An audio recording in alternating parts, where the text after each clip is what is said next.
دا ټول ملګري شاته ولاړ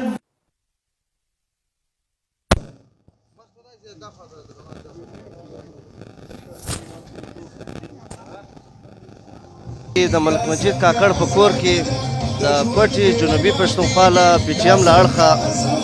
د ارمان شهید افغان شهید اوله برسي ده. دلته د ملک مجید کاکړ په کور کې لمانځل کېږي. نو ټول جنوبي پښتونخوا PTM دلې راغلی دی، ملګري راغلي دي. د افغان شهید برسي مناوي دا هغه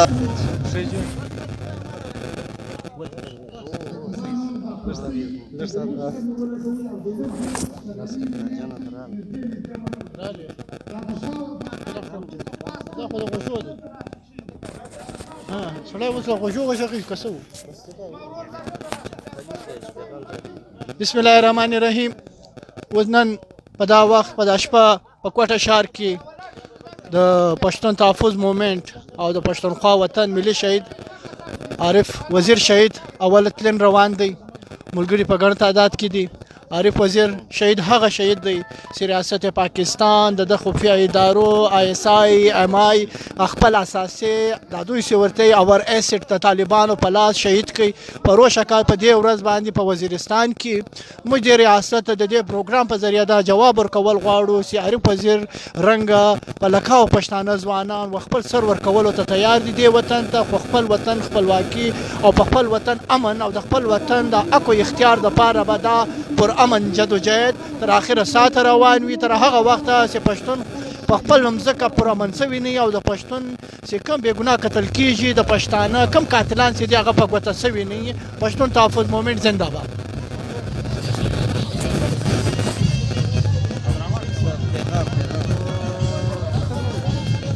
اعوذ بالله من الشیطان الرجیم. بسم الله الرحمن الرحیم. د ټولو د مخه و ټولو پښتنو ته سلام وړاندې کوم. بعد سلام. لکه نن تاسو ته معلومه ده چې نن د عارف شهید ورځ ده. دا د عارف شهید د ورځ صرف د عارف نه بلکې د تمامو د لرو بر چې کم د پښتنو کم قتل عام روان دی، د پښتانه چې څنګه قتل کیږي، پښتانه چې څنګه وژل کیږي، د دې ورور وژنې خلاف پښتون تحفظ مومنټ د دې خلاف دی. او موږ دا غواړو چې پښتون د ژوندون وکړي. پښتون چې کوم په کومه صدۍ کې چې خلک روان دي، پښتون هم باید چې هغه رقم ژوند وکړي. او هغه خلکو ته هغه کوتو ته موږ دا وایو چې تابه ده د خدای دپاره باید چې د پښتانه او د ورور وژنه بنده سي. ډېره مهرباني. وسلام.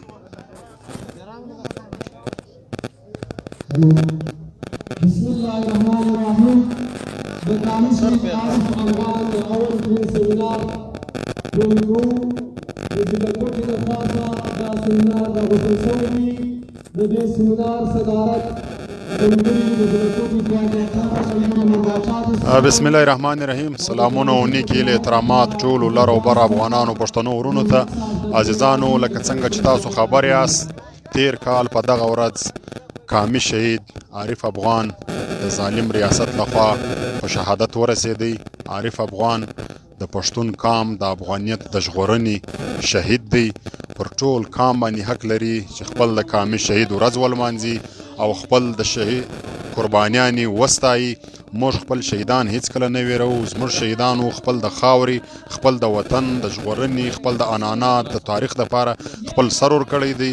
موږ نن د ده ورځ لمانځو او دا هولډ کوو دا ټول ځوانان چې عارف افغان او زموږ د لر او بر پښتونخوا وطن څومره شهیدان دي، هغو چې د کم مقصد دپاره قرباني ورکړې ده، خپل سر یې قربان کړی دی. انشاءالله هغه هدف به موږ خپل سر ته رسو. نو د عارف شهید د دې تلین په مناسبت باندې وده ته او ورسره د پښتونخوا وطن ټولو معلومو او نامعلومو شهیدانو ته د عقیدت او احترام سره ګلونه وړاندې کومه. دوی هیڅکله نه مري، دوی ژوندي دي. انشاءالله ځوانان تیار دي، ځوانان راویښ سوي دي. اوس د دوی پر لاره باندې د سر شندلو دپاره بې شمېره ځوانان دي. انشاءالله موږ دا امید لرو چې دوی د کم مقصد دپاره قرباني ورکړې ده، هغه ارمانونه به یوه ورځ ضرور پوره کیږي. ډېره مننه.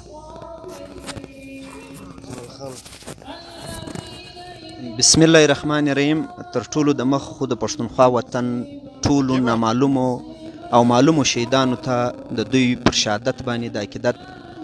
سره ګلونه وړاندې کوو. بعد هغه د دوی و کورنیو ته تسلیت سپارو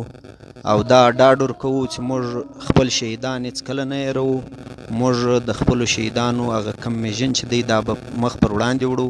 او د دوی د کورنۍ سره به ټول پښتون قام په خپله حوصله او په افغانیت باندې ولاړي. نو د ټولو پښتنو څخه دا خواست کوو چې خپل کم شهیدان دي دا وستایي، چیرې چې سیمینارونه او مظاهرې دي هلته دې ګډون وکړي، چې چیرې نسته تر 12 بجو پورې د شهید عارف افغان پاکله باندې پر ټویټر باندې ټرینډ روان دی، په هغه کې دې حصه واخلي. ډېره مننه کور مودان.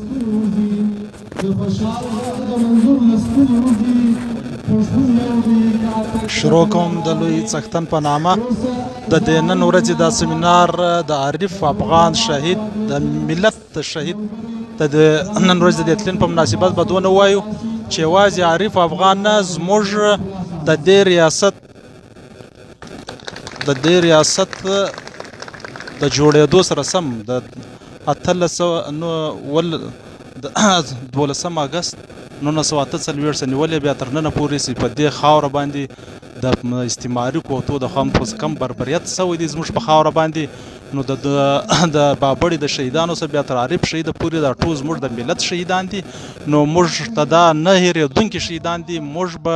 د دوی په لاره باندې روان یو، موږ به د دوی لاره پالو، موږ به د دوی هغه ارمانونه پوره کوو. نو دا راغلي ځوانان ټول په دې ارمان باندې دي چې د عارف شهید او سره د ټول ملت ټول شهیدان هغه لاره تقویت کی او په هغه لاره باندې پرمختګ.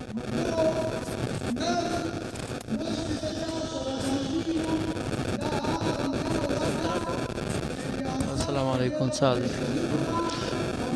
په نن په داسې ورځ سره دغه سوي یو چې د عارف شهید اول تلین دی، دې په مناسبت باندې خو خبرې چې هر څومره وکړو لږ دي. خو موږ دې ریاست چې کله جوړ سوی دی د 1948 موږ ته غمونه او غمونه کله موږ د خوشحالۍ ورځ نه لیدلې، حتی د پرون د لوګر تر واقعې پورې. نو پرون د لوګر تر واقعې پورې چې نه په مسجد نه په کور نه په جماعت نه په سړک په هېڅ شي موږ نه یو ځینې خلاص. نو زموږ دپاره یوازې او یوازې د خلاصون لار د یووالي ده، چې چیرې موږ یووالی وکړو نو به انشاءالله موږ د دغه ظالم ریاست څخه ځان خلاص کړو، که نه نو دغه مرګونه او موږ. نو اوس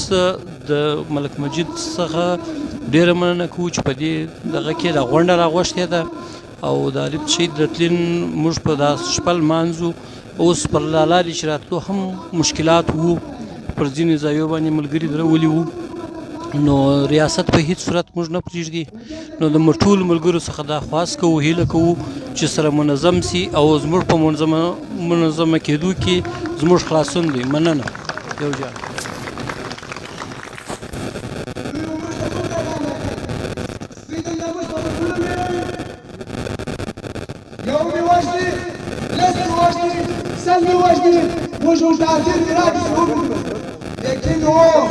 دا پوښتنه به لازمي کوو، بیا به دې زړې حساب کوو. بیا چې کله موږ د حساب ورځ راغله بیا به حساب راکوې. ملګرو یو شی واضح کول غواړم د مشرانو په اجازه باندې په افغانستان کې وروسته 20 کاله کېږي یو محبت روان ده. دا محبت کله د اسلام د کافر نه ورکوي،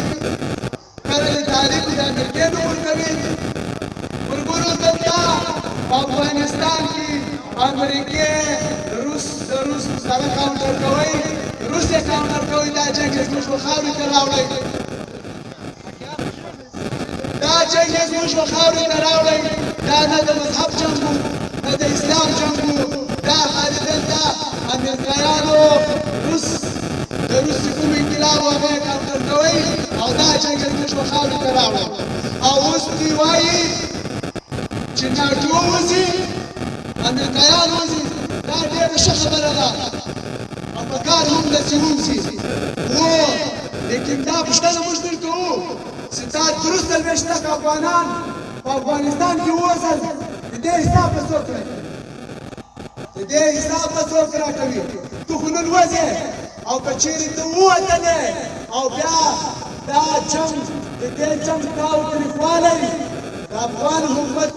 په خلاف نور هم زیات شو، د دې ذمہواري به دا په چا وي داسې وځې تاسې کوم ځپلی جنګ موږ ته راوړی ده زموږ په خاورې ته چې کوم د پالیسي په یو پالیسي تحت کوم جنګ موږ خاورې ته راوړی ده دا جنګ به درسره ونې دا جنګ به له دې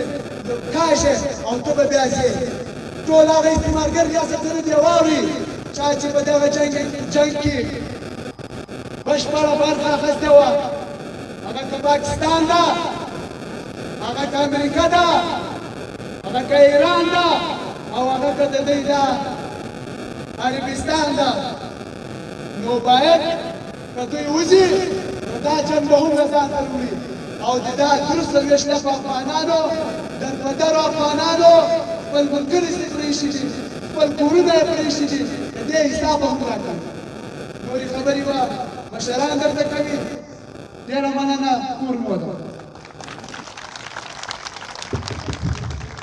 مننه دا و ګران ملګری رحمت غرڅنی صاحب مړ هغه چې نه یې نوم نه یې نشان وي مړ هغه چې نه یې نوم نه یې نشان وي تل تر تله پشه نوم پایي ښاغلی اوس د بلې وینا دپاره بلنه ورکوم د کوچله کوارډینیټر قدرمن عبدالرحمن افغاني صاحب ته چې دی راسي تاسو ته خپله وینا واورئ أعوذ بالله من الشيطان الرجيم بسم الله الرحمن الرحيم لا إله إلا أنت سبحانك إن كنت من الظالمين یو شیر دی وای په دنیا د ننګیالوی وي دا دوه کاره یا خو وخوري که کوي یا خو کابران چې تر ټولو له مخه زه د دې غونډ د صدر نور باچا او زموږ د زیرکپټي ممبران مرکزي ممبران او په تالار کې ناست د ټولو ملګرو په اجازه لکه څنګه چې تاسو ته معلومه ده د عارف وزیر دا اول سیم دی و هغه ته د عقیدت سره ګلونه وړاندې کوو او هغه ته سلسلات پېښوو زموږ چې کوم د څلوېښتو پنځوسو کلو کوم معلومه او نامعلومه شهیدان دي له خانشۍ د رانیولو تر عارف وزیره پورې و دې ټولو ته هم د عقیدت سره ګلونه وړاندې کوو ملګرو زموږ د شهیدانو دا سرونه ولې وبایلل او زموږ شهیدان ولې خلک راوژني او موږ ولې خلک بې کوره کوي کوم بې کوره کوي د هغه غږ وجه دا ده چې موږ په دې ملک پاکستان کې د حالین حکمرانۍ چې کوم حالین دوی جوړ کړی دي چې پر کوم حالین باندې دوی سیاست خوري چې کوم حالین دوی موږ ته هر وخت موږ پس بندیان کوي او موږ زندانو ته اچوي موږ د هغه حالین حکمراني غواړو خو دلته چې کوم وردۍ والا دي چې کوم پنجابي استعمار دي هغه نه غواړي چې دلته چې کوم حالین دوی جوړ کړی دي پر هغه حالین باندې حمل وکړي او دلته د بې کومو قومونو خاص کر د پښتون افغان اکبر کې هغه په دې ځای ورکوي چې دا پښتون افغان چې کومه خاوره ده چې کومه جغرافیه ده کوم وطن دی دا ډېر قیمتي دی دا اوبه لري دا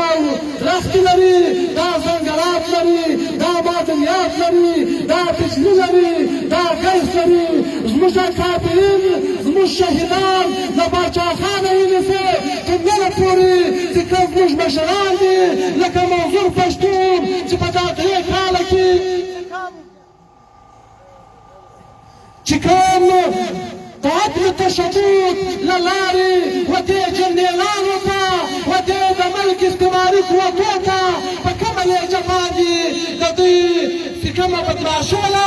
کوم استعماري هغه یې ورمخته کړله نو دا ریاست نن غواړي چې په دې پښتون افغان وطن کې د زویو د خیلیو د ملکانو د خانانو په نامه و هغو ته مراحات ورکړي هغو ته ګاډۍ ورکړي هغو ته کلاشینکوفونه ورکړي چې زموږ په دې وطن کې د مځکې مافیا هم جوړه کړي او بیا دلته زموږ په وطن کې د زویو او د خیلیو په نامه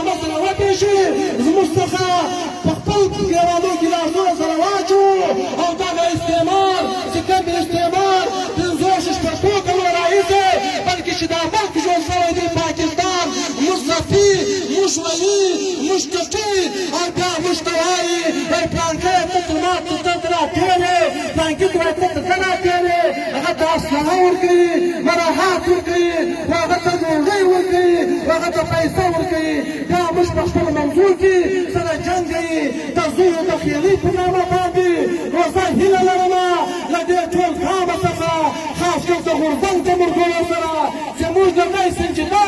دشمنو سره مخامخ یو چې دا سنجیده دشمنو سره موږ په سنجیدګۍ سره او په مظلومتوب سره د دې مقابله وکړو د دې مقابله دا رقم نه کېږي چې موږ به د وریندارو سره په جنګ اخته یو د ورور سره په جنګ اخته یو له تربورو سره به په جنګ اخته یو په کلي کې به له خپلو سره په جنګ اخته یو د دې مقابله یوازې په سنجیدګۍ سره کېدای شي چې دا سنجیدګي په دا وي چې موږ په ټول یو پښتون یو افغان جوړېږو او یو په بل په خوا بدوو که په بابو کې مري که په اباسین کې مري که په وزیرستان کې مري که په کندهار کې مري که په کراچي کې مري که د دنیا په هر ملک کې مري موږ به په دې خوا بدوو او په دې به خپل سر ورکوو او که موږ په دې خوا مخې سره بده او د زویو د خیلو په نامه سره افغان شو بیا به دا وطن ولاکه یو وخوري دا د پنجابي استعمار به راشي پر چک پوسټو به هم دی ناشي پر معدنیاتو به هم دده قبضه وي لکه نن چې قبضې دي پر کلي پر کور پر بازار به هم دده قبضه وي چا ته وایي کدھر سے آ رہے ہو کدھر جا رہے ہو پر دې نامه به تا وایي چا به کوټي نو پکار دی چې موږ د پښتون تحفظ مومنټ چې کوم تحریک شروع شوی دی د دې تحریک لاندې چې کوم موږ د خپل وطن جغرافیه ټاکو چې کوم حقوق ټاکو چې کوم موږ د خپلو وګو د خپلو شهیدانو او د خپلو لمسو کورونو تر څو موږ اخلي اخیستی او موږ تر څو د خپل دښمن اسجدې کړی وي تر هغو موږ په ارامه نه کښېنو نو د دې یوازینۍ الله رضا ده چې موږ په پښتون تحفظ مومنټ په دې پلیټفارم سره یو ځای شو او په دې کې تنظیم سازي وکړو ممبرشپ وکړو او بیا موږ او دې دښمن ته یو کېږو بیا زه ورته ګورم چې دی کوم پښتانه ته وایي چې کدھر سے آ رہے ہو کدھر جا رہے ہو موږ به د عارف افغان چې کوم ارمان و دا به د خالد شهیده بیا تر عارف افغانه پورې چې د دوی هر ارمان و دا به د دې تنظیم د لارې انشاءالله پوره کوو او د دې یوازینۍ حل لاره ده تنظیم سازي بله لاره نشته ستاسو ټولو ته ودانۍ وایو ډېره مننه دا و عبدالرحمن صاحب وایي د افغانیت دعوت یې هر سړی په ځان کې نه کوي د افغانیت دعوت یې هر سړی په ځان کې نه کوي افغان خدا سے وي افغان نن افغان مړ دی اوس زه چې چاته بلنه ورکوم د پی ټي ایم د پښتون تحفظ مومنټ د کوټې د اړخه اول کوارډینیټر دی جوړ شو د نوسار کوارډینیټر ځوان مبارز ملګری زموږ محترم اجمل کاکړ صاحب ته زه خواست کوم چې دی راشي تاسو ته خپله وینا درواړو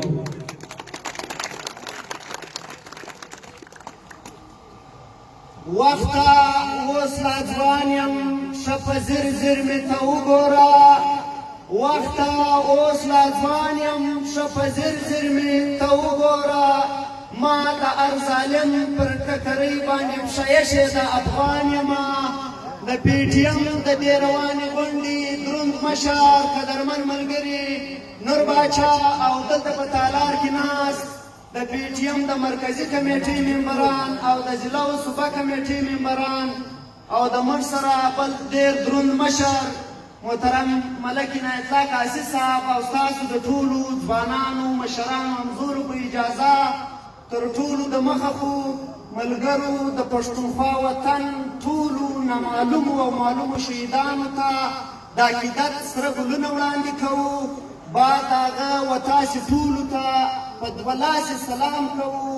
تاسې واقعي پښتانه یاست تاسې واقع د دې قام بچي یاست چې خپلو د هغه شهیدانو او د خپلو شهیدانو هغه میشن پر مخ وړئ او د خپلو شهیدانو هغه یادونه او د شهیدانو پر لار باندې پښه ایږدئ. قدرمنو ملګرو، لکه څنګه چې تاسو ته معلومه ده په تېر کال برایي تېره شپه باندې د پاکستان ریاست لخوا د پښتون تحفظ مومنټ ملګری او ډېر فعاله غړی قدرمن شهید سردار عارف افغان د کور و مخ ته په ګولۍ وویشتی.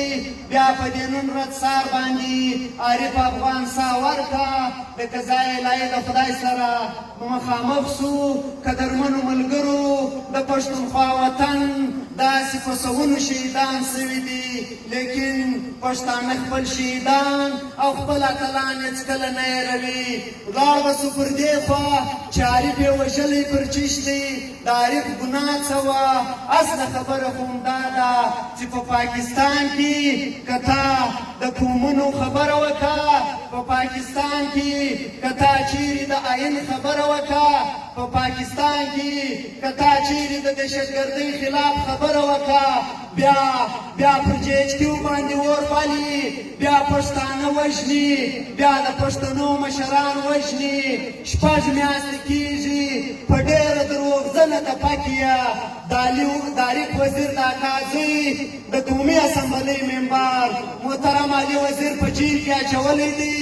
2 میاشتې کېږي نایله جج د ده هغه د کیس چې کوم محفوظه کړی دی هغه سناوولی نه سي. دلته عدالتونه دومره په دباو کې راغلي دي چې جج صاحب خپل کیس نه سي سناوولی. نو د دې پاکستان څخه موږ د خیر کومه توقع وکړو؟ ورونو، د دې دپاره پښتون تحفظ مومنټ یو ډېره منظمه بیانیه په مخه راخیستې ده چې موږ په پښتونخوا وطن کې مکمله چې کوم د دهشتګردۍ ته پلانونه لري دا به ختموي. دویمه خبره دا ده تاسې په پښتونخوا وطن کې کوم د قبضهګرۍ په دغه باندې کوم چیک پوسټونه جوړ کړي دي دا به ختموي. د دې لپاره خو علي وزیر راوتلی و. دا خبره د نن څه 48 کاله د مخه خانه شهید یې وژنو ویم یې پر دې وژلی. بیا پسې راځه په پېښور کې چې د عوامي نیشنل پارټۍ کوم کارکنان دي، بیا دلته په جنوبي پښتونخوا کې د پښتونخوا ملي پارټۍ کوم کارکنان وژلي دي. بله یوه خبره نشته. اوس که موږ یوه خبره وکړو په وزیرستان کې تا 1000 پښتانه وژلي دي، د 10,000 په دولت باندې تا ویل چې زه دلته اپریشن کوم. په دې اپریشن کې تا یو دهشتګرد مړ کړ. تو خو د یوه دهشتګرد عکس راوړه نو د کیولاکام ته ښکاره کړه چې وروره ما اپریشن کړی دی، دا ما دهشتګرد وژلي. په تاریخ کې د تر اوسه پورې دهشتګرد نه دی وژلی، نه ده نیولی دی. دی د دهشتګرد سلاکار دی باقاعده، دی دهشتګرد سپورټري باقاعده د پښتونخوا وطن د بربادۍ دپاره. اصلي خبره خو دا ده ورونو، موږ به په خپل وطن سر خلاصوو چې دا بدامني ولې وروره تر د لمر صفا خبره ده چې دلته بدامني پدېده چې ستا وطن یو ډېر د سرو زرو ډک وطن دی. په دې باندې خپل ځان چلی. بې شرمه سړی دی دلته راځي ستا په وطن کې چیک پوسټونه دي، ډرامې دي، کوله په زوره باسي، لرګی په زوره باسي، ګیس په زوره باسي، اوبه یې په زوره ایله کړي دي، قیمتي ډبرې دی ټولوي. دا ټول شان دی په بدماشي باندې کوي. که چیرې دی دلته امن قایم کړي، بیا پښتانه ورته درېږي وایي د چا هغه دې اخیستی ده، نو دی د دې لپاره دا دهشتګردي کوي. وروره یو بل به لاس سره ورکوو، منظمه کېږو به. دا کام نور د دې کونډو، د دې دماکو، د دې شهیدانو توان نه لري، نه نور مزید د دې دهشتګردۍ ښکار کېدلی شي. دا ځوانان دا دوی چې نن ناست یاست کوم په کار دی، کم از کم په میاشت کې یوه ورځ موږ غورځنګ ته ورته چې وروره د غورځنګ یو ګڼټه مظاهره ده موږ شرکت کې وو، یا د غورځنګ داسې د ملي شهیدانو ورځې دي په هغه کې سیمینارونه دي په هغه کې موږ شرکت وکړو. نو بیا به موږ دا کام ځوانانو په دې باندې سر خلاصوي چې وروره دا بدامني دا ولې په یو ورځ خو به موږ پر دې باندې سوچ کوو چې وروره دا دهشتګردي، دا بم دماکې، دا وهل، دا ترټل دا ولې دي د پښتانه سره په ټوله دنیا کې امن دی. یو ځای نه دماکه سته، نه بم سته، نه بله سته، یو پر پښتونخوا وطن باندې بدامني دی. نو وروڼو ستاسو ډېر وخت نه اخلم، ملګري به مجلس درته کوي، ستاسې لمنې دې همیشه د ګلونو ډکي. خدای مې آباد لره. ډېره مننه کوم.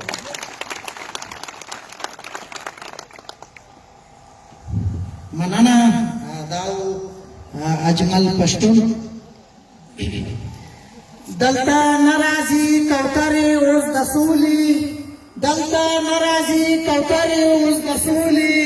دلته ګرځي وشکاریان د انسانانو اوس د بلې وینا دپاره بلنه ورکوم د پښتون ژغورنې غورځنګ ضلع کوټې قدرمن ممبر محمود افغان صاحب ته چې دی راسي او تاسو ته خپله وینا واورئ.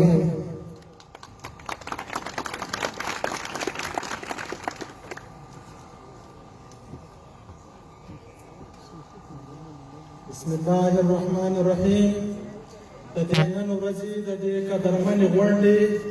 قدرمن صدر د پښتون ژغورنې غورځنګ د ضلع کوټې ضلعي کوارډینیټر محترم نور باچا په غونډه کې ناست محترم ملک مجید صاحب او ډېر محترم و موږ ته ډېر رانږدې خواخوږی ملګری محترم ملک عنایت الله کاسۍ صاحب او دلته راغونډ شوو په قام په وطن په خاوره په ننګ په پښتو او په پښتونولۍ مینو ځوانانو ستاسو ټولو په اجازه ملګرو د نن ورځې پر دا غمجنه غونډه په داسې حالاتو کې کوو چې د یوې خوا څخه په لوی او په ازاد افغان وطن کې 43 کلن جنګ روان دی او په بله خوا کې په کوزه پښتونخوا کې د شلم کال د 2000 څخه نیولې بیا تر 2020 پورې د دهشتګردۍ پر نامه باندې یو داسې خونړۍ یو داسې بربریت یو داسې حالات په پښتونخوا وطن باندې قابضه دي چې دلته د وخت حکمرانانو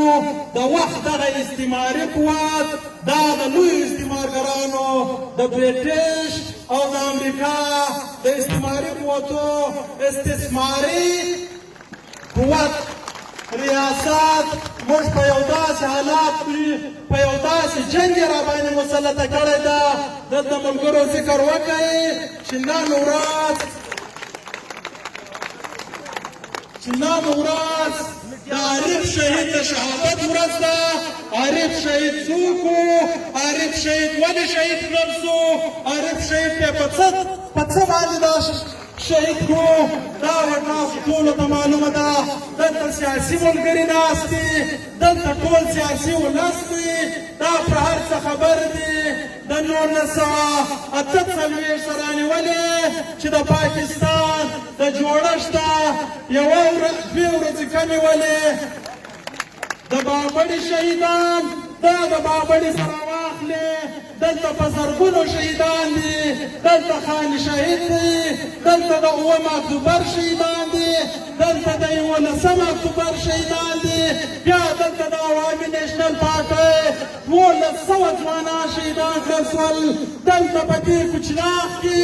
په دغه چوک باندې قاسم شهید زموږ نه دی دلته قاسم شهید کړل شو، دغه رنګه عارف شهید، دغه رنګه ارمان لوڼی، دغه رنګه زموږ د وطن په زرګونو شهیدان دي، دلته زموږ په خاوره باندې په لکونو شهیدان دي. نازاد افغان وطن یې رانیولې بیا تر کوزې پښتونخوا پورې په سواتونخوا شهیدان دي. د دغو شهیدانو ګناه دا ده چې دلته چې هر څوک د ملت پالنې خبره کوي، د ملت خبره کوي، د وطن خبره کوي، د خاورې خبره کوي، د ازادۍ خبره کوي، د خپلواکۍ خبره کوي، په خپل وطن باندې په خپلې خاورې خبره کوي، هغه به دلته سر خوري. نو ملګرو موږ هر چا ته دا په ډاګه دا خبره کوو که په لوکاو مړه دي که په لوکاو نور مري دغه ولس به د دې وطن خبره خامخا کوي. دغه ولس به دغه ننګیالي ځوانان دا د پښتون ژغورنې غورځنګ په چوکاټ کې سره یو ځای شوي ځوانان به په دې خاوره باندې نوره قرباني هم ورکوي، تر هغو بې ورکوي چې فکر سوی د دشمن دغه نه اعلان کړل سوی جنګ پر شام یې تمولی او د خپله خاوره پر هغه ځای ته نه یې رسولې په خپلواکۍ ته نه یې رسولې دلته د ګورګین پښې ماتې سوي دي دلته د نادریاب ښار پښې ماتې سوي دي دلته د انګریز د برټش څخه استقلال اخیستل سوی دی نو دلته به د پنجابي او دلته د ګلخانانو څخه خامخا موږ ازادي اخلو خپلواکي به اخلو خپل وطن ته به خپلواکي راوړو وخت کم دی د شاعر په دې شعر سره خپل مجلس رالنډوم هغه ځوان چې د وطن په درد سوځېږي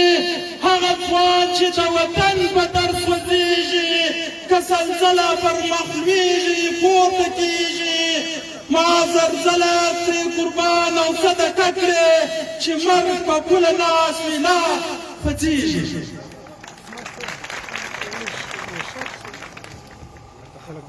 ډېره مننه دا و محمود افغان وایي چې تر څو مې د ژوند بادونه وي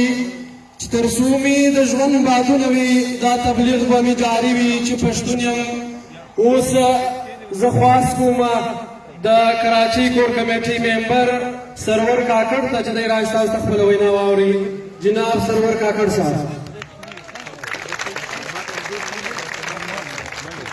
ملګرو دلته جمیل افغان د چندې بوکس ګرځي نو هر ملګری دي خپله چنده ورکړي جمیل افغان اوس راځي چندې بوکس به ورسره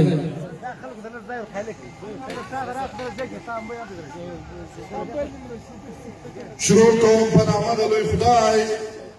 چې ډېر بخښونکی او مهربانه ذات دی د ټولو له مخه زه پر ننګ مین پر افغانیت مین پر خپله خاوره مین زموږ اتل شهید عریف افغان ته د عقیدت سره ګلونه وړاندې کوم او د ده سره سات د خرکمر شهیدان د وزیرستان شهیدان د چمن شهیدان عریف ارمان لوني پروفیسر ارمان لوني و دوی ته د عقیدت سره ګلونه وړاندې کوم عاجزانو دا اولنی ځل نه دی اویا کاله کېږي چې پښتون افغان داسې ورځ نشته داسې هفته نشته داسې کال نشته چې د خپلو نازولو ورځ نه لمانځي خو د خوشحالۍ خبره دا ده په دې اویا کاله کې چې د پښتانه نازولی به مړ سو یا به شهید سو دوی به نماز جنازه ورله ورکړه او خاورو ته به یې وسپارئ د دې ځای واکداره خلکو مذهب پرستو قوم پرستو به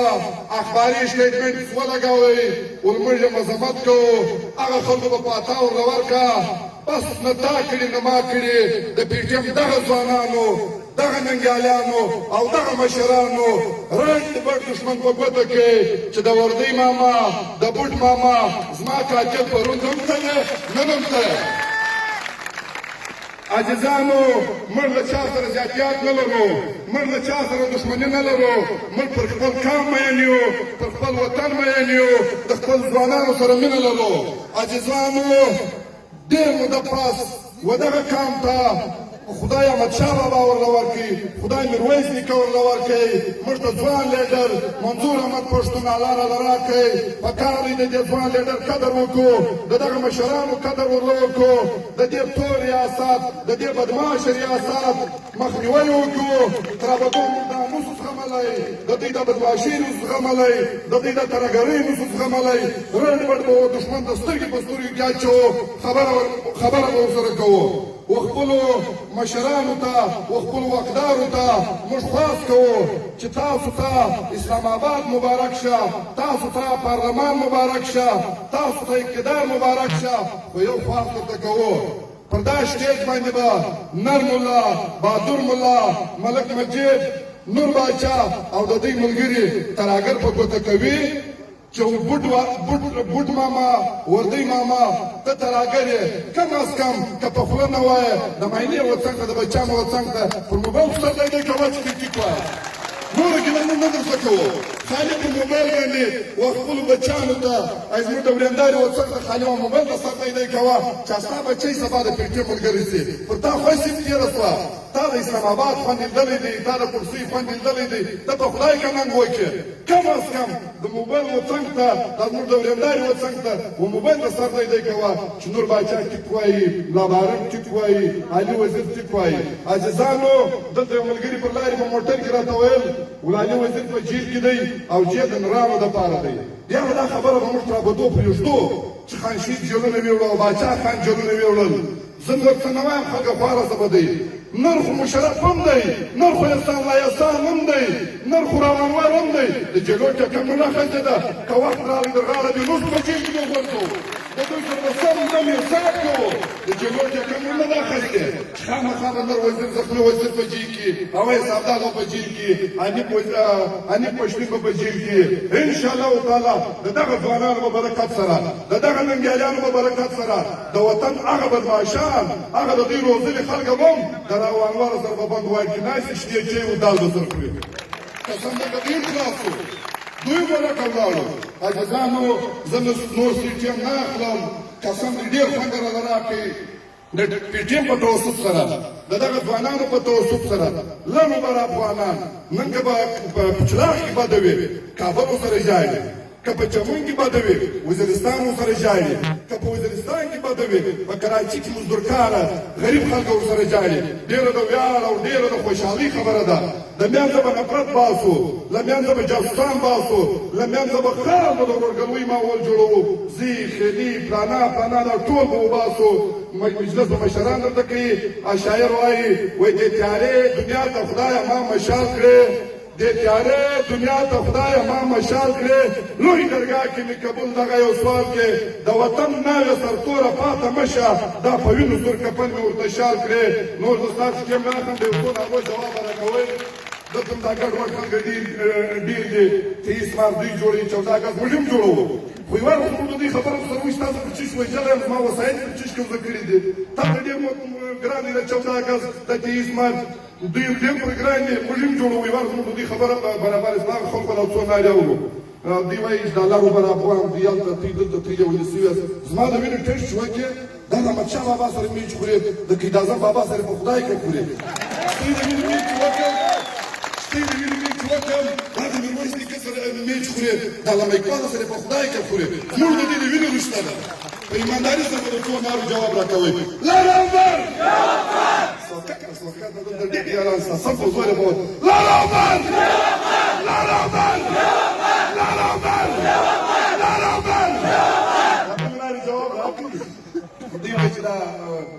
ये जो दहशतगर्दी है इसके पीछे और ये दाजमत फोर्स नहीं था कातिलाइन के भरने पे मस्जिद के एफआईआर पर काट दी दास्तान पर का सरफाया खाला के एफआईआर ने बिसो ये जो दहशतगर्दी है ये जो दहशतगर्दी है ये जो दहशतगर्दी है ये जो अफरा तफरी है इसके पीछे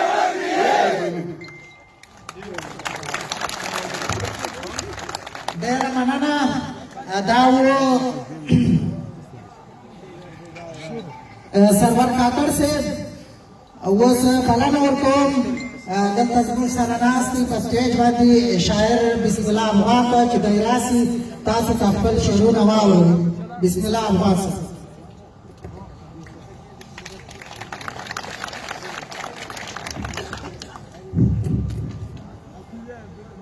شروع کوم په نامه د الله چې ډېر مهربان او بخښونکی ذات دی تر هر څه مخکې د نن د دې سیمینار د صدر په اجازه او د راغلو ټولو مېلمنو په اجازه او په تالار کې ناست د ټولو ګډونوالو په اجازه او تر هغه وروسته د سردار عارف افغان د لومړي ترین په مناسبت سردار عارف افغان ته د عقیدت ګلونه خیر کنن کوي ظلمونه خیر کنن کوي ظلمونه دغه وخت نور ختمیږي خیر کنن کوي ظلمونه دغه وخت نور ختمیږي پښتانه را پاسېدلي ستا په وړاندې به درېږي تا ته څومره شوه ارزانه د پښتون سپېڅلې وینا تا ته څومره شوه ارزانه د پښتون سپېڅلې وینا د پښتون سودا دې کړې دا سودا دې نور ماتېږي تا ته څومره شوه ارزانه د پښتون سپېڅلې وینا تا ته څومره شوه ارزانه د پښتون سپېڅلې وینا د پښتون سودا دې کړې دا سودا دې نور ماتېږي په دې پوه شه نور زوال دې نږدې شوی ظلمکاره په دې پوه شه نور زوال دې نږدې شوی ظلمکاره ته قاتل د پښتنو یې هر یو فرد په دې پوهېږي زه غدار نه یم حقوق د پښتون غواړم زه غدار نه یم حقوق د پښتون غواړم څوک چې نوم د سولې اخلي ستا په لاس هغه قتلېږي نور دی بیٹ او گفت سنبھال کر تو شامارا ایسا تھا نور دی بیٹ او گفت سنبھال کر تو شامارا دا ہر سب پر اپن کی ستاد غاڑی توک جوڑی جی دا افغان پنم دی سے میں ذکرے بورے دا افغان پنم دی سے میں ذکرے بورے افغانیت سے مشوار ہے دا شعار بنبت دیجی د نجیب نقیب ارمان سپېڅلې لاره د نجیب نقیب ارمان سپېڅلې لاره د عارف وزیر ارمان به ستا په وړاندې پوره کېږي ته خو وایې پښتانه به تل زما تر امر لاندې ته خو وایې پښتانه به تل زما تر امر لاندې د پنجاب دغه ارمان به دې د خاورو لاندې کېږي مننه ته خو وایې پښتانه به تل زما تر امر لاندې ته خو وایې پښتانه به تل زما تر امر لاندې د پنجاب دغه ارمان به دې د خاورو لاندې کېږي بسم الله وفا د خام په ننګ ولاړ یم بسم الله وفا د خام په ننګ ولاړ یم خیر کله د زندګي وي په غیرت خو به تېرېږي ډېره مننه توجه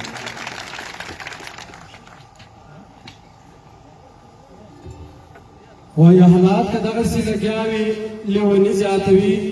حالات که دغسې لګیا وي لیوني زیاتوي په ډېرو خلکو به الزام د بغاوت ولګي اوس چې زه چاته دعوت سټیج ورکومه زموږ ډېر تکړه ملګري پیاوړی ځوان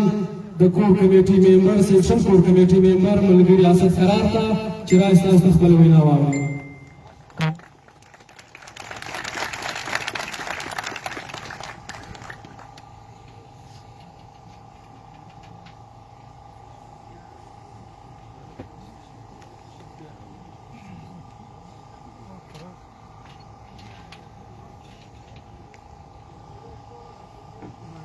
چې زمري دې وشول اوس ورته ګوره یو پښتون دې پر ټټر ګرځي لاهوره له هیبته دې پر شار ویره خوره ده د وطن د څڼېورو ظلمو شوره تر ټولو له مخه د دې سیمینار صدر دلته له موږ سره ناست په سټیج درانه مشران ملک عنایت کاسای صاحب ملک وزیر کاکړ صاحب او زموږ د غورځنګ د مرکزي کمیټې ممبران مولا بیرم صاحب او زبیر شاه آغا او په تالار کې د مشرانو ځوانانو همزولو په اجازه تر ټولو له مخه د عارف افغان او د هغه و نه ستړې کېدونکې کورنۍ ته په مبارزه کې په دوه لاسي سلام کومه او عارف افغان ته د عقیدت سره ګلونه وړاندې کومه عزیزانو عارف افغان د هغې کورنۍ سره تعلق لري چې هغه کورنۍ د وزیرستان د عارف افغان اکا حاجي میرزا علم خان په دې جنګ کې شهید شوی دی له 2003 څخه راهیسې 2009 او بیا تر 2016 پورې د عارف افغان تر شهادت پورې د دې کورنۍ له هیڅ قسمه قربانۍ څخه سرغړونه نه ده کړې چې کله هم د کام خبره راغلې ده چې کله هم د وطن خبره راغلې ده په اول صف کې د دې کام د احمدزی او د عارف افغان کورنۍ درېدلې ده. عزیزانو پر وزیرستان باندې یرغل دا یو اوس د پنجاب یا د پاکستان د ریاست لخوا نه دی، پر دې باندې یلغر پر وزیرستان باندې یلغار چې کله د چنګیز خان څخه د رازم حکمران جلال الدین مسلسل شکستونه خوړل، بیا دی رالو وزیرستان ته، خو چنګیز خان تر زابل پسې راغلی و، بیا د وزیرستان ته د ننوتلو توان نه ولرلی. دا طرح بازدورمړ د مغلیه سلطنت د مغولو چې کله دور و دلته د مغولو سره چې زموږ پښتنو افغانانو کومه مبارزه کړې ده، د ظاهرالدین بابر د اورنګزیب عالمګیر په وخت کې په 1408 کې د عالمګیر زوی دلته د وزیرستان یو ټوچې سیمه ده په دې کې جنګ کړی دی او هلته خپل یو حاکم ټاکلی دی، خو په 1801 کې دې پښتنو بیا د دې مغل خلاف غږ پورته کړی دی، مبارزه یې کړې ده، مغول یې له دې وطنه څخه تښتولی دی. د پارس ظالم ترینه باچا نادرشاه افشار دې وطن ته هندوستان ته روان و، تر هندوستان چې د کله جنگ کولو هندوستان یې فتح کولو، نو د وزیرستان په غرو کې د دوی چې به کله لښکرې تلې، بیا چې به په مخه څه وراتلل کلي او کورونه، پر دغو به یې حملې کولې یا به یې دغه لوټل. خو چې کله دی پر وزیرستان تېرېدو، وزیرستانیانو ده ته هغه سبق ورکړي چې د لار نیغه ونیوله تر ډیلي پورې. بیا د احمدشاه بابا په دور کې چې احمدشاه بابا په کندهار کې د پښتنو سلطنت جوړ کړ، وزیرستانیان د وزیرستان ولس له دې سره د ژوب تر خاورې پورې د احمدشاهي جغرافیې د احمدشاهي افغانستان حمایتیان شول او په هغه کې شرکت وکړ. بې له جنګه بې له څه احمدشاه بابا خپل حکمران ومنلی. له دې بعد د احمدشاه بابا زوی تیمورشاه د دې ولس د دې قبایلي د دې پښتني سیمې ستاینه داسې په خپلو تورو کې کړې ده چې دا د اتفاق د یووالي او دا زورور پښتانه دي. له احمدشاه بابا را په دې خوا بیا سیکانو چې کله په زموږ پر سیمه باندې یرغال وکړو، زموږ په سیمه سیکانو لاندې کله، خو چې کله د وزیرستان تر پولې پورې راورسېدل، بیا ودرېدل، بیا په وزیرستان د ننوتو توان همت یې نه لرلی. پر سیکانو باندې د شا لخوا انګریزانو حمله کړې ده، انګریزانو سلطنت ځین نیولی دی، سیکانو ماتې خوړلې ده، سیکانو څخه انګریزانو سلطنت نیولی دی. د سیکانو د لارې څخه د سیکانو سره چې کومې زموږ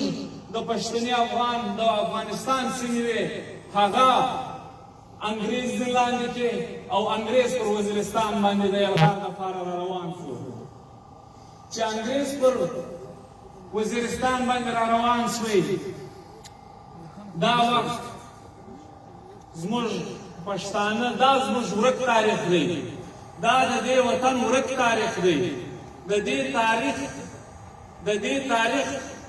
ډېر لږ داسې لیکوالان پیدا کړي چې هغو لیکلی دی، هم دا له هغو شیانو څخه لیکل سوی دی چې په دې جنګ کې انګریزان پوجان هغه چې له دې جنګه څخه تللي دي، د هغو چې کومې دایرې کتابونه پاتې سوي دي، زموږ د یو لیکوال تر هغه پورې پوهنج سوی دی. له هغه څخه دا شیان دا موږ ته معلومیږي چې موږ به تر کومه وخته او له کومه وخته موږ مبارزه کړې ده. په 1823 کې ایسټ انډیا کمپنۍ راغلې ده. هغې خپل یو ایجنټ ویلیام کرافټ دا د پښتني یو حاکم په جامه کې په وزیرستان نه ایستی دی. هغه هلته خپلې رشتې جوړې کړې دي، ملګري یې پیدا کړي دي. هغه چې نن خاصداران ورته ویل کېږي د هغه وخت حصهداران دي. حالانکې هغه خلک دی په ښې بدوي. نو هغه حصهداران خلک دا کومې چې نن زموږ په دې وطن کې ډېرې هغه نوکري شته چې هغه نه ختمېږي. هغه د انګریزانو نوکرۍ دي. هغه خلک یې پیدا کړل ځان ته. پر وزیرستان باندې یرغال وکړو خو دوی ناکامه شول.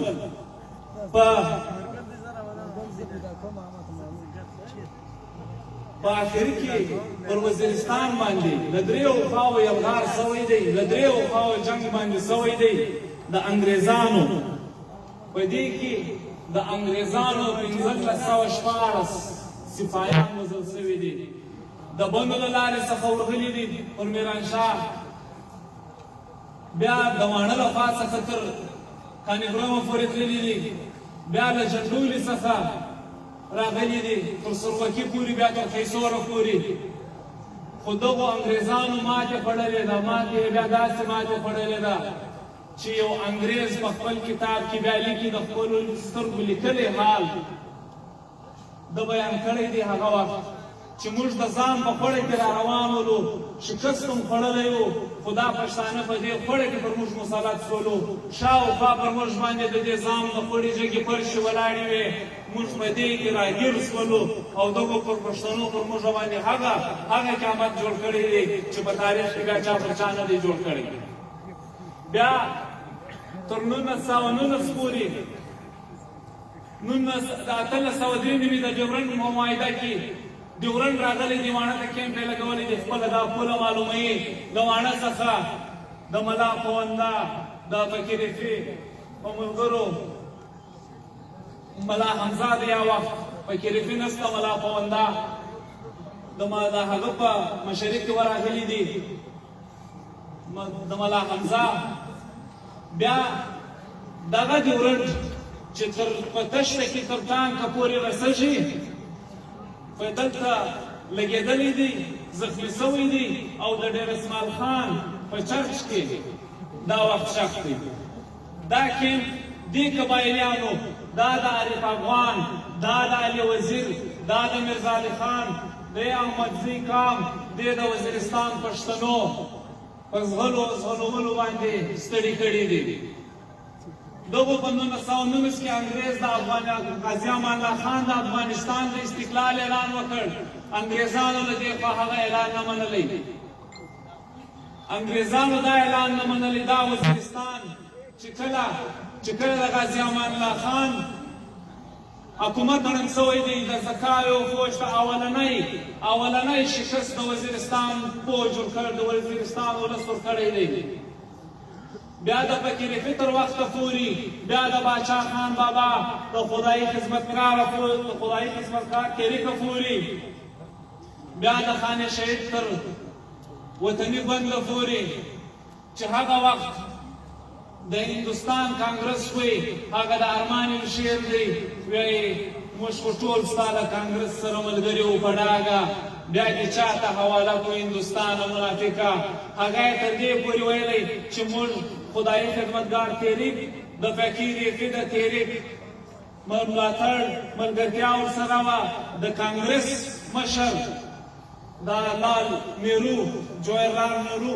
دې د ده د تحریک ملاتړ حمایت کړی دی. خو چې کله بیا انګریز له وطنه څخه وځي په 1940 کې،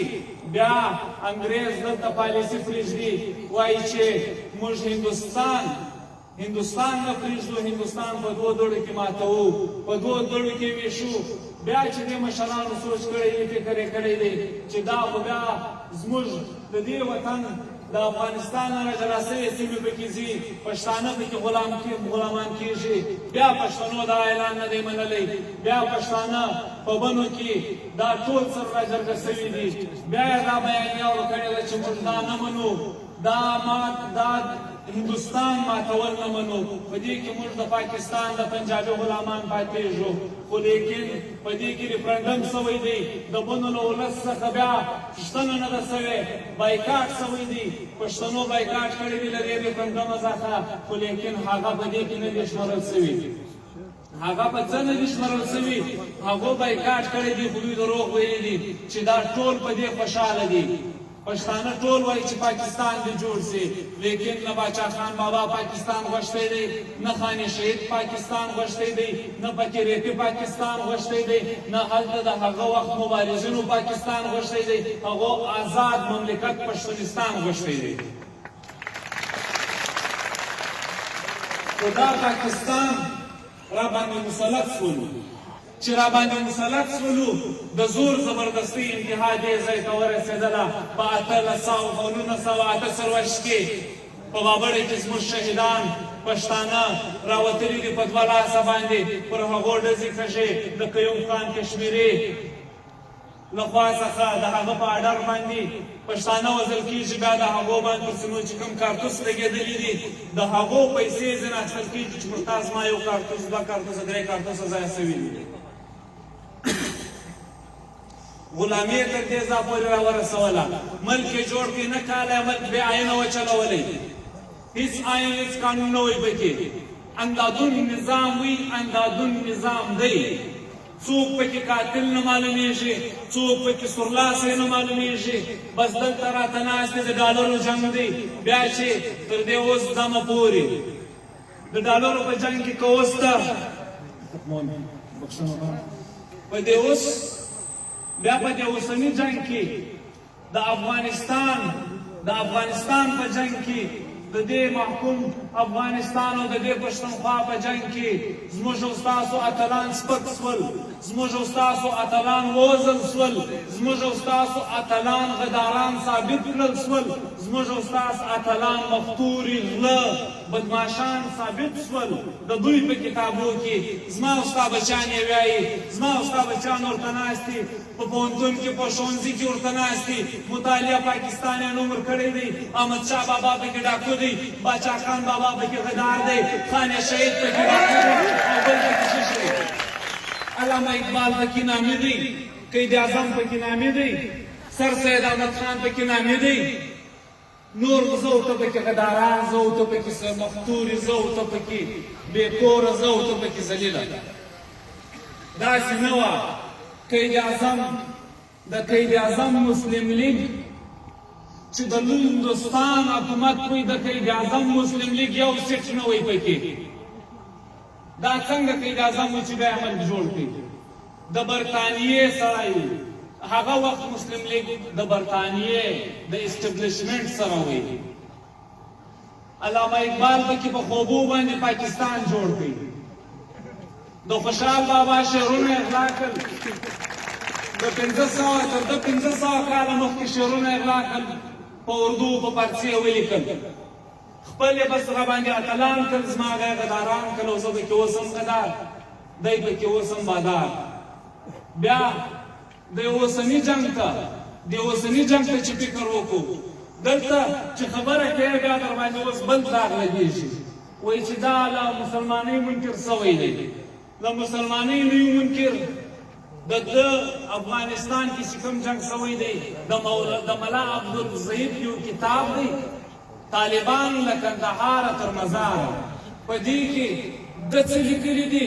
د 1988 په جنیوا کې چې کوم کانفرنس سوی دی جنګ طالبانو کړی دی په کانفرنس کې ناست پاکستان دی دی وایي چې پاکستان اووه جهادي تنظیمونه جوړ کړل د پاکستان اون د ډیوټي فوجیان په افغانستان کې وجنګېدل د پاکستان اون د ډیوټي کرنلانو ارګ ونړولی پر ارګ باندې هغو حمله کړې ده بیا د سیکرټ لایف آف ملا عمر په دې کتاب کې دوی په خپله وایي چې ملا عمر له 2003 څخه تر 2001 څخه تر 2014 پورې هیڅ چاته نه ریکارډینګ لشلی دی، نه ویډیو پیغام لشلی دی، نه خط لشلی دی. ملا عمر په زابل کې ناست و، په یو کوټه کې. هغه نه د خپل حکومت فکر کولو چې ړنګ شو، نه یې دا فکر کولو چې جوړ شولو. هغه هلته حرام ناست ولی. په 2014 په جنوري کې ناجوړه سوی دی او په مۍ کې دی وفات سوی دی، د شپې ښخ سوی دی. دا په هغه کتاب کې لیکلي دي چې د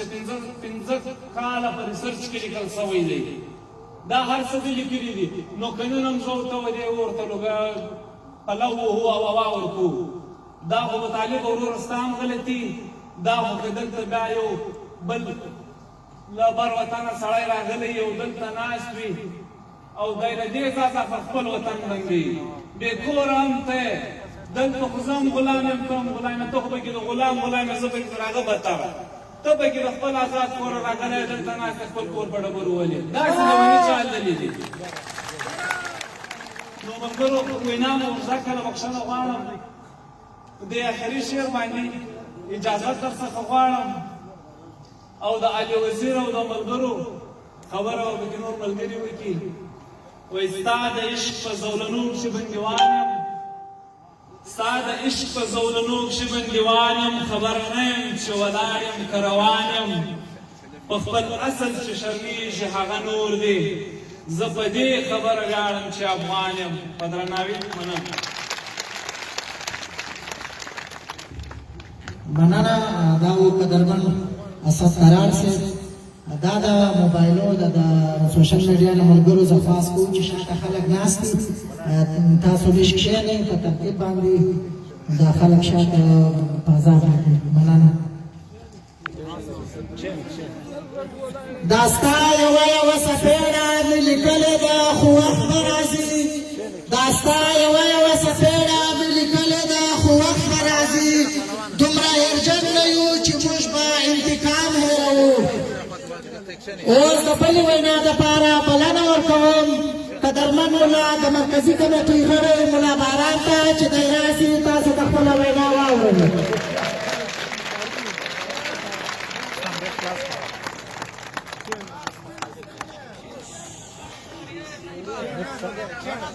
أعوذ بالله من الشيطان الرجيم. بسم الله الرحمن الرحیم. شروع کوم د لوی خدای په نامه چې ډېر مهربانه او رحیم ذات دی. د لر بر افغان د کوټې ښار تحصیل په چلاغ کې د نر ملک بادر ملک ملک عبدالمجید په کور کې راغونډ شوو ځوانانو او سپین ږیرو پر سټیج ناست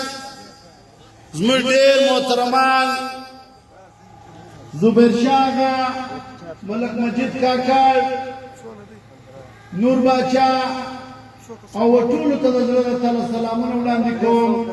پس د سلامه ورونو ښکاره مجلسونه دي،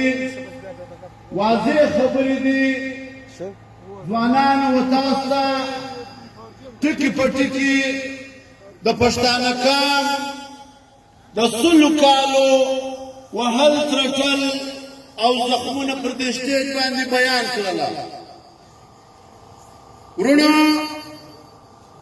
مصیبت زده وطن، مصیبت زده قومونه به خامخا د داسې حالاتو سره مخامخ وي لکه یو سړی چې ناجوړه شي بیا په ده باندې مختلف ناجوړیانې حملې کوي.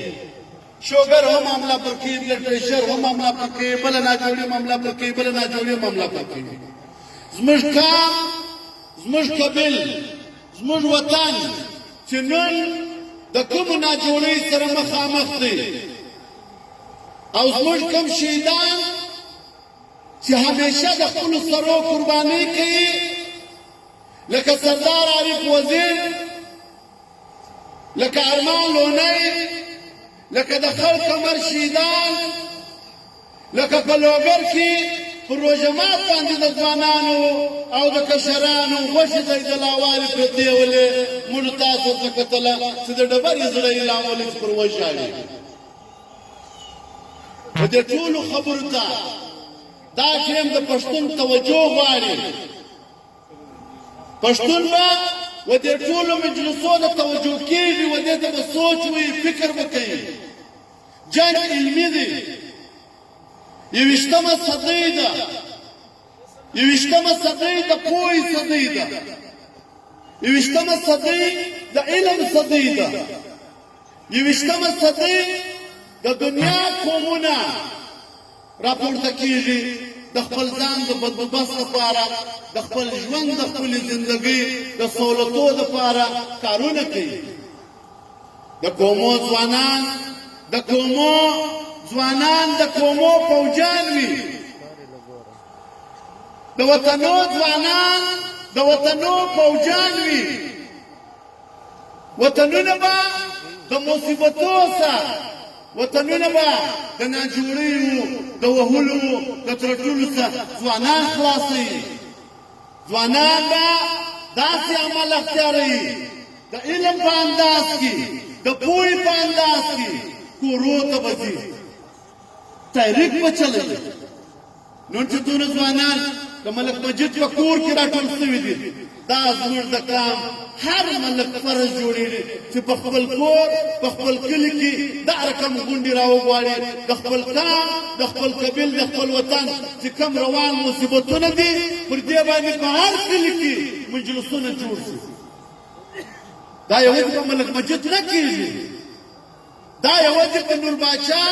یا دا په جنوبي پښتونخوا کې چې کوم ځوانان راوتلي دي په دې نه کېږي. زموږ د کام د عالمانو ډېره لویه ذمهواري جوړېږي، زموږ د وطن د ملایانو صاحبانو ډېره لویه ذمهواري جوړېږي چې زموږ پر کام، زموږ پر قبیل، زموږ پر وطن باندې یو ظالم، یو جابر د احمدشاه ابدالي بدله ځان اخلي او دی خاموش دی. دی وایي چې احمدشاه ابدالي زموږ کورونه، زموږ ورونه لوټلي دي. احمدشاه ابدالي د هېچا کور نه دی لوټلی. احمدشاه ابدالي چې کومو خلکو د بتانو عبادت کاوه، هندوان ولو، سکان ولو، عیسایان ولو، هغو ته د لا اله الا الله محمد رسول الله پیغام ورساوه. د هغو بتان یې ورماتول، د هغو بتان یې ځینې وړله. نن پنجابي استعمار یا پنجابي قوم چې کوم د پښتانه قام سره وضعیت روان کړی دی، رویه یې روانه کړې ده، دی د امریکې څخه ډالر اخلي. احمدشاه ابدالي د دوی څخه مسلمانان جوړوله، د دولت سره راونسي تر اوس باجوا پورې دوی لګیا دي د امریکې څخه ډالر اخلي، زموږ څخه کافران جوړوي. زموږ څخه څه جوړوي؟ کافران راڅخه جوړوي. پښتون د تاریخ هغه مسلمان قوم اوسېدلی دی چې 1400 کاله مخکې د حضور اقدس صلی الله علیه وسلم باندې د نبوت زیری سوی دی. اول پښتون تسلیم سوی دی، کلمه یې ویلې دی، ایمان یې راوړی دی، د حضور اقدس صلی الله علیه وسلم سره مدد کړی دی، کومک یې ورسره کړی دی. در نن تاریخ پورې که په پنجاب کې، که په دورې په هندوستان کې څومره کې مسلمانان شته، هغه د پښتنو ځوانان، غازیان، مجاهد او تبلیغیان تللي دي و دې خلکو ته د کلمې پیغام ورسول. دا خلک نن په اسلام مشرف دي، په اسلام باندې لګیا دي، لیکن دوی منافقان دي، دوی منافقان دي. نن هم د دوی سره چې څومره کې محبت د هندوستان ورسره دی، څومره کې دوستي، څومره پر ګوډو و هندوستان ته پراته دي، ځپلی افغانستان یا ځپلی پښتونخوا نه پرېږدي. ولې نه پرېږدي؟ د نړۍ ټول کافران د هندوستان د بمانو ایټم بمانو څخه نه بیریږي د پاکستان د ایټم بمانو څخه نه بیریږي د ایران د ایټم بمانو د جازانو څخه نه بیریږي لیکن د سپیرو پښتنو څخه بیریږي په زړه کې ترترارې دي ټول مسلمانان یې ورته خدای سره د یې فنډینګ کوي مسلمانان پر جنګېږي خپل ورونه خپل دا کار زموږ درلودلي دي لیونیان شوي دي پر خپل کام باندې راغورځېدلي دي د خپل کام بې عزتي کوي د خپلو ماشومانو د خپلو زنانو د خپلو بچیانو داسې انداسې قتل روان دی چې په ټوله نړۍ کې مثال نشته هندوستان ته دی ولې پر ګوډو پروت دی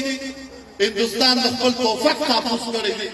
د خپل سپایي تحفظ یې کړی دی د خپل کام د وسایلو تحفظ یې کړی دی پښتون کام درود څلوېښت کاله کېږي په افغانستان کې د خپل پښتون کام کرایه سوی دی خپل کام نه پرېږدي خپل وطن نه پرېږدي نو دا خو یو ډېره لویه سلسله ده په دې سلسله کې به موږ ځان پوهوو موږ به د یو پښتون تحفظ مومنټ چې کوم ځوانان دي هغه به د ارمان شهید د سردار عارف وزیر شهید د خړ قمر شهیدانو د خان عبدالصمد خان اڅکزی د باچا خان چې کوم زموږ روګان ولو هغه به موږ پېژنو کوم هغه قومونه ګای ترقي نشي کولی هغه قومونه ګای ترقي نشي کولی چې د خپل ایروګان یې پېژندلي خپل ایروګان به پېژنو پر هغه لاره باندې به ځو سم دم به بسترې تړو د تبلیغ کار به شروع کوو د پښتون تحفظ مومنټ هر ملګری به بستره تړي په کور به ځو کلي په کلي به ځو که موږ خپل کام راویښتی موږ خپل کام پوه کړي جنګ د پوه د ناپوه دی نور جنګ نشته جنګ د پوه د ناپوه دی دا خپل ښار په چلا ته وګورئ د دغه انتظامیه د دغه توپکو والا ته وګورئ او بیا شاوخوا ولسو ته وګورئ چې د ولس سر خلاص شي بیا د توپک والا څونه اهمیت پاتې کېږي هېڅ اهمیت نه لري دا رقم په هر ضلع کې موږ د پاکستان ریاست یا د پاکستان و ریاستي ادارو ته نن د دې ملک مسجد په کور کې ډېرې درنې جرګې پیغام ورسوو دلته د پښتانه کام د ټول وطن نمایندګي ناسته ده د هر کام د هر یل خیل دلته نمایندګي ناسته ده دا ټوله د پښتون تحفظ مومنټ لیډرشپ دلته ناست دی د هر کلي نمایندګي ناسته ده موږ نن ودته دا پیغام ورکوو چې 83 کاله تا د نړۍ د کافرانو په کینه باندې چې څومره پښتون قتل کړی دی څومره د پښتانه کورونه نړولي دي څومره د پښتون زورولی دي څومره د پښتنو باندې خوندې بې پردې کړي دي د دې حساب راوړې چینې به پر هر چا کې چینې که په پاکستان کې دننه پر قومو را سره کښېنې که په بین الاقوامي سطح باندې پر هیومن رایټس باندې را سره کښېنې که په اقوام متحده باندې را سره کښېنې نن ورځ ده پښتون راپورته سوی دی پښتون کام نن خامخا حساب غواړي نور د ضلالت او د غلامۍ ژوند ته پښتون کام تیار نه دی نو ورونو دا پرچې یې هم راته کښېښوله وختونه ناوخته دی زه خپل تقریر پر دې یو شعر باندې ختم کوم قاضي عبدالسلام رحمت الله علیه وایي یتیمان جاري ارمان عبدالسلامه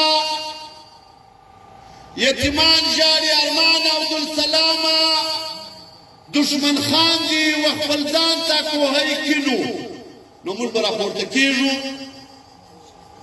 هر ملګری به راپورته کېږو دا کار به د ځان کار بولو که کاروبار کوو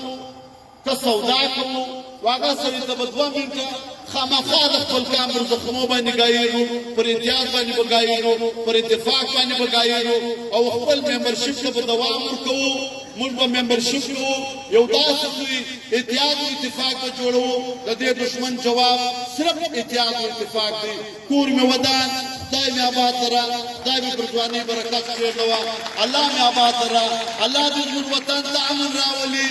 الله دې موږ د خپل کام دپاره د امن چوکیداران وګرځوي الله دې موږ د خیر چوکیداران وګرځوي الله دې موږ د بېخیرۍ سبب نه جوړوي الله دې موږ د شر سبب نه جوړوي والسلام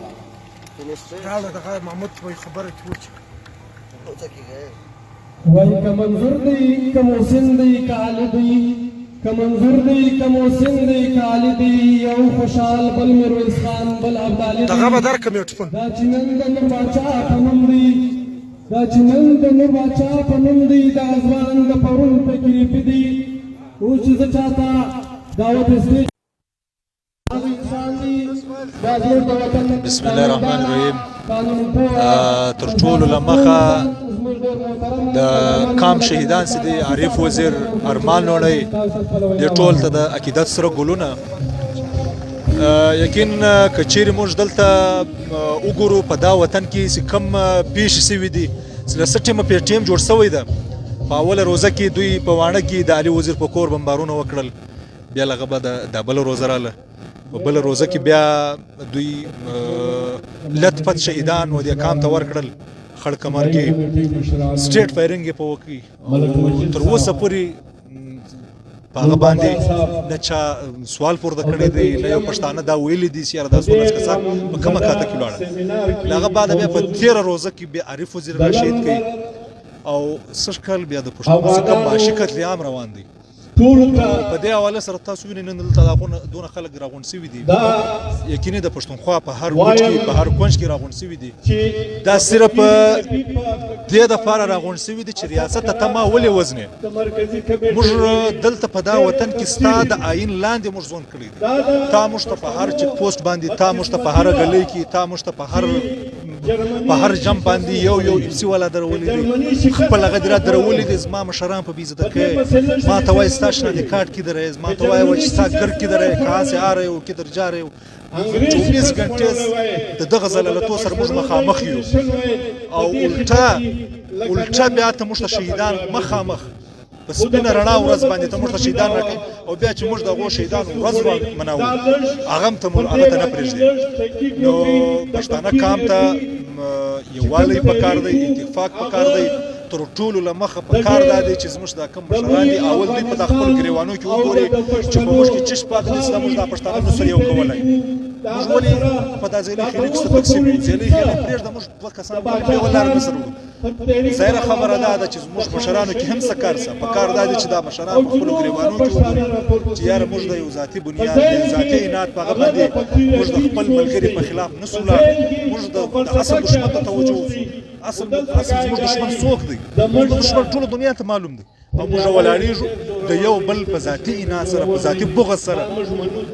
ټول انرژي مې په خپل مابینځ کې سره تقسیم کړی نو په کار دا دی چې دا ځوانان په دې کې رول ادا کړي ښه مثبت رول ادا کړي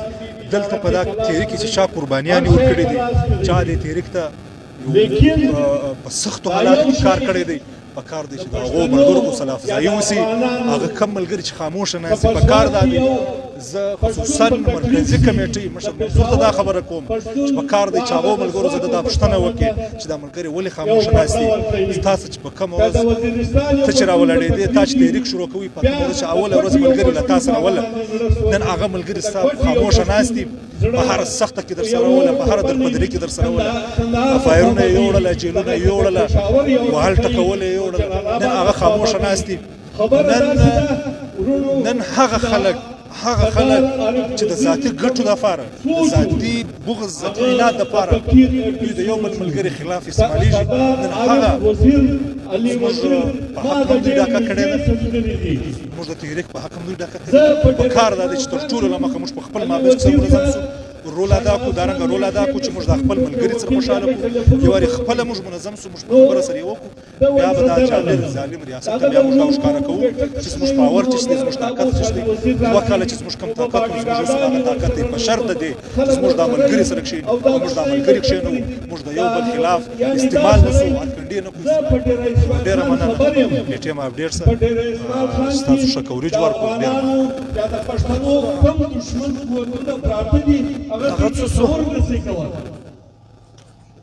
ملګرو لکه څرنګه چې تاسو ته معلومه ده نن دغه راغوښتل سوې غونډه د ملک مجید په کور کې د شهید عارف جانان د تلین په مناسبت باندې نو موږ هڅه کوو چې په موږ کې اتفاق یووالی نو ملګرو دغه یو پیج د پی ټي ایم اپډیټ له طرفه ستاسو ټوله به لایک کړئ او سره شیر یې کړئ ډېره مننه موږ انشاءالله هر وخت هڅه کوو چې پر سوشل میډیا باندې کوریج وکړو